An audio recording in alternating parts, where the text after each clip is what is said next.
राजस्थान के एक छोटे से सुंदर गांव राधापुर में चारों ओर हरे भरे धान के खेत, तालाब और कच्ची सड़कें थी। सुबह पक्षियों की मधुर चहचहाहट और शाम को झिंगुरों की आवाज पूरे गांव को और भी मनमोहक बना देती थी।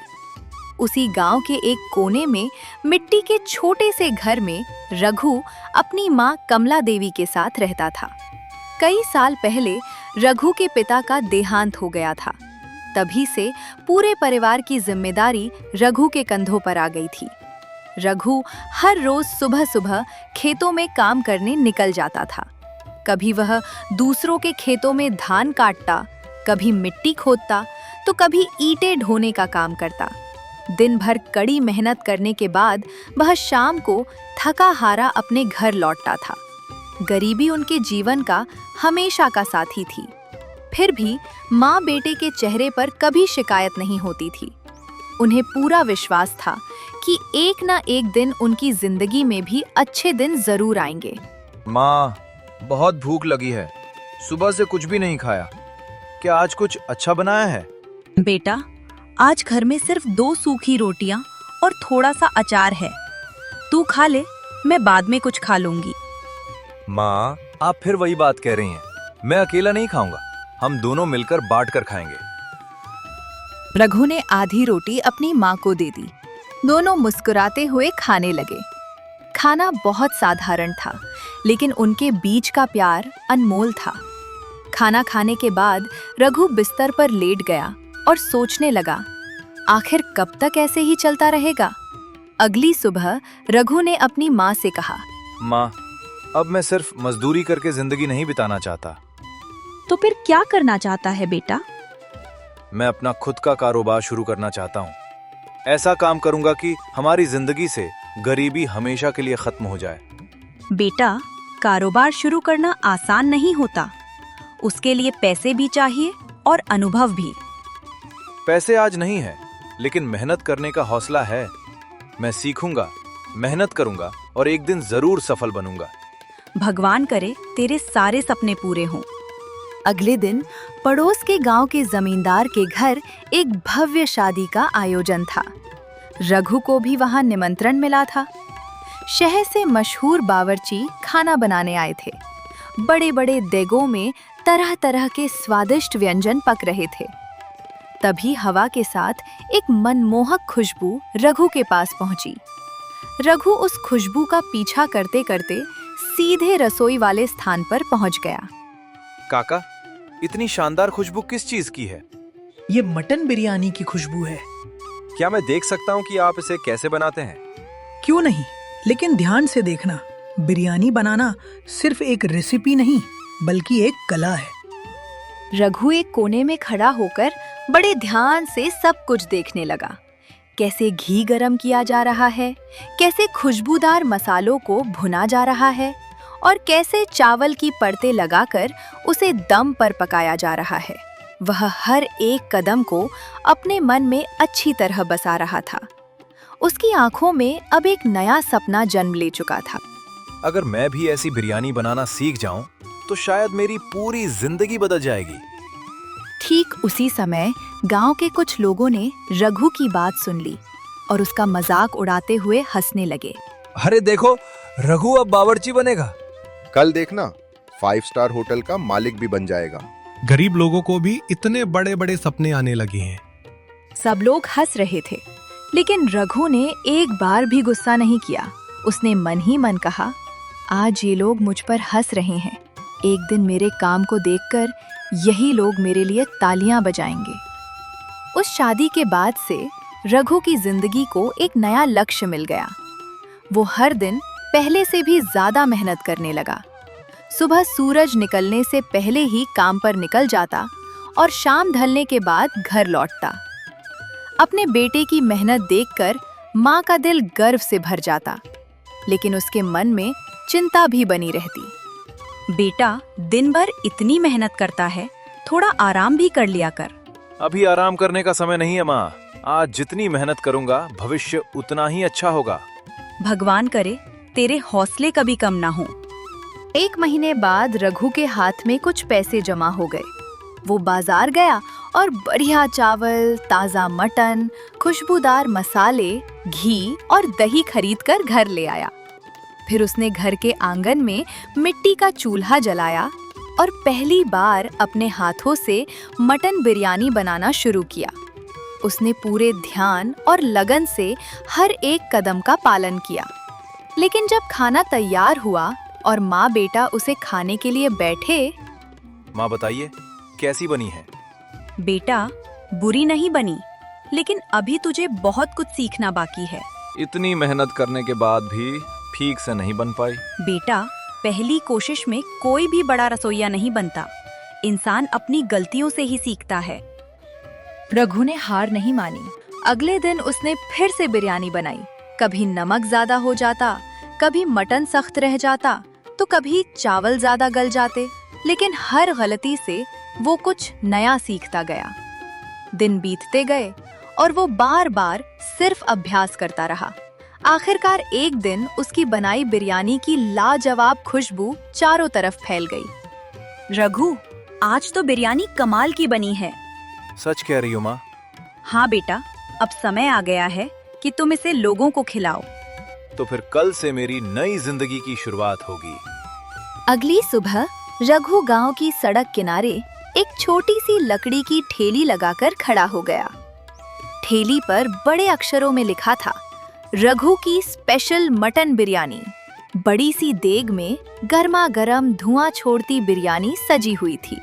रघु उम्मीद भरी निगाहों से अपने पहले ग्राहक का इंतजार करने लगा। आइए आइए, गर्मा गर्म मटन बिरयानी, एक बार खाएंगे बार बार याद करेंगे। लेकिन काफी देर तक कोई भी ग्राहक नहीं आया। कुछ लोग दूर से देखकर ही चले गए, जबकि कुछ लोग उसका मजाक उड़ाने लगे। अरे, इस लड़के की बिरयानी कौन खाएगा? कल तक मजदूरी करता था, आज खुद को बावर्ची समझने लगा है।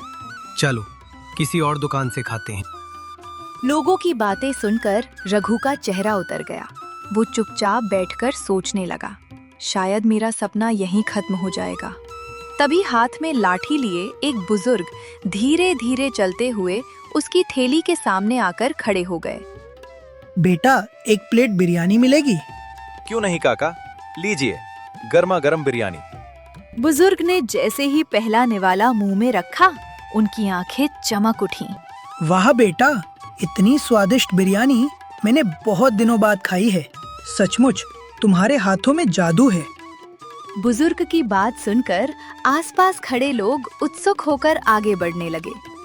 पहले एक व्यक्ति ने बिरयानी खरीदी, फिर दूसरे ने, और देखते ही देखते कई लोग बिरयानी लेने के लिए लाइन में लग गए।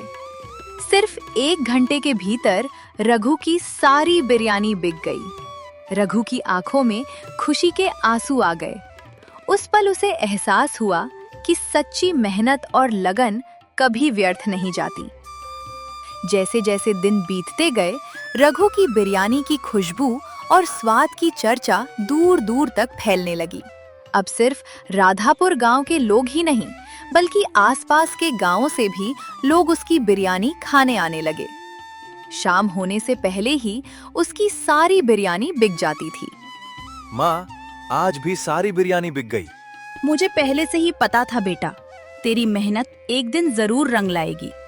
अब मेरी बस एक ही इच्छा है, एक दिन इस छोटी सी झोपड़ी की जगह पक्का घर बनाऊं। भगवान तेरे सारे सपने पूरे करें। लेकिन गांव के सभी लोग रघु की सफलता से खुश नहीं थे। गांव का एक अमीर व्यापारी धनंजय साहा कई वर्षों से बाजार में खाने पीने का कारोबार कर रहा था। उसने देखा कि हर दिन रघु की ठेली पर लोगों की भीड़ बढ़ती जा रही है। यह नजारा देखकर उसके मन में ईर्ष्या पैदा हो गई। एक गरीब लड़का इतनी जल्दी इतना मशहूर कैसे हो गया? अगर ऐसा ही चलता रहा तो लोग मुझे नहीं, सिर्फ उसी को पहचानेंगे। तो मालिक, अब क्या करेंगे?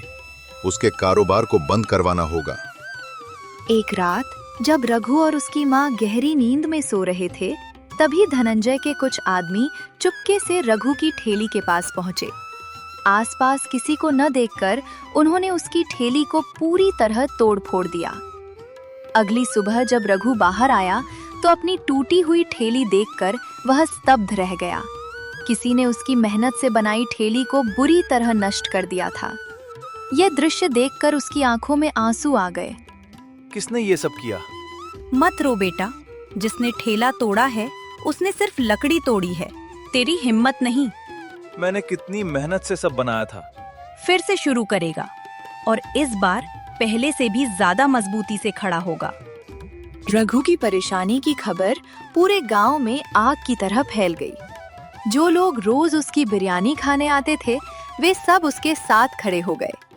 सबने मिलकर उसके लिए एक नया ठेला बनवा दिया। रघु की आंखें कृतज्ञता के आंसुओं से भर गईं। रघु, तू हमारे गांव का ईमानदार लड़का है। तेरे मुश्किल समय में हम हमेशा तेरे साथ रहेंगे।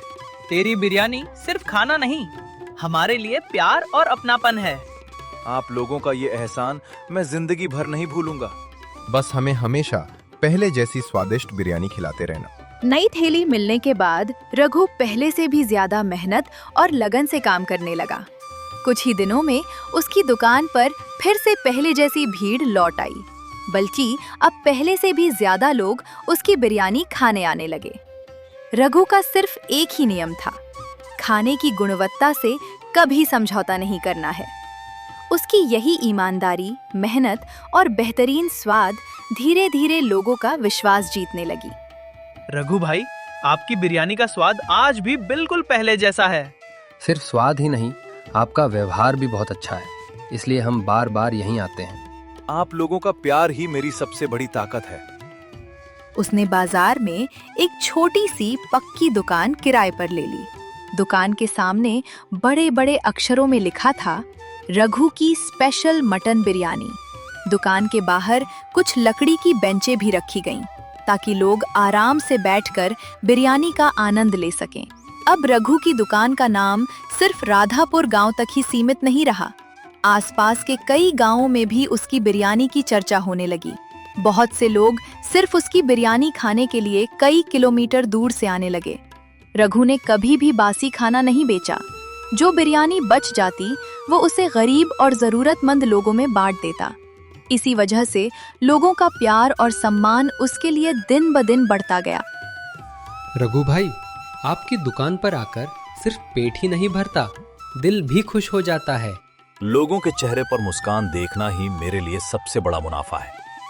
दिन ब दिन ग्राहकों की भीड़ इतनी बढ़ने लगी कि रघु के लिए अकेले सब कुछ संभालना मुश्किल हो गया। तभी गांव का एक गरीब लड़का गोपाल काम की तलाश में रघु के पास आया। दादा, अगर कोई काम हो तो मुझे रख लीजिए। मैं कई दिनों से काम ढूंढ रहा हूँ। क्या तुम मेहनत से काम करना और सीखना चाहोगे? जी दादा, मैं पूरी लगन से सीखूंगा। तो फिर आज से ही काम शुरू कर दो। बहुत बहुत धन्यवाद दादा, मैं आपको कभी निराश नहीं करूंगा। रघु की बढ़ती हुई सफलता देखकर धनंजय की जलन और भी बढ़ गई। इस बार उसने बाजार में एक बड़ी और चमचमाती बिरयानी की दुकान खोल दी। रंग बिरंगी रोशनी, शानदार सजावट और कम कीमत के ऑफर देकर वह ग्राहकों को अपनी ओर आकर्षित करने लगा। शुरुआत के कुछ दिनों तक कई लोग जिज्ञासा के कारण उसकी दुकान पर भी गए। अब देखता हूँ रघु अपना कारोबार कैसे चलाता है। दादा, आज हमारी दुकान पर ग्राहक कुछ कम आए हैं। चिंता मत कर गोपाल, लोग एक दो दिन चमक दमक देखकर चले जाते हैं, लेकिन बार बार वहीं लौटते हैं जहां स्वाद, अपनापन और ईमानदारी मिलती है।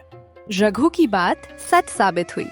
कुछ ही दिनों में लोगों को समझ आ गया कि बड़ी दुकान और चमक दमक होने के बावजूद वहां ना तो वही अपनापन था और ना ही वैसा स्वाद। धीरे धीरे सभी ग्राहक फिर से रघु की दुकान पर लौटने लगे। तब रघु को पूरी तरह यकीन हो गया कि ईमानदारी, कड़ी मेहनत और अच्छा व्यवहार, इन तीनों का कोई विकल्प नहीं होता। समय तेजी से बीतता गया। रघु की छोटी सी दुकान अब पूरे इलाके में मशहूर हो चुकी थी। हर सुबह दुकान खुलने से पहले ही ग्राहकों की लंबी लाइन लग जाती थी। दूर दराज के शहरों से भी लोग उसकी मशहूर बिरयानी का स्वाद लेने आने लगे।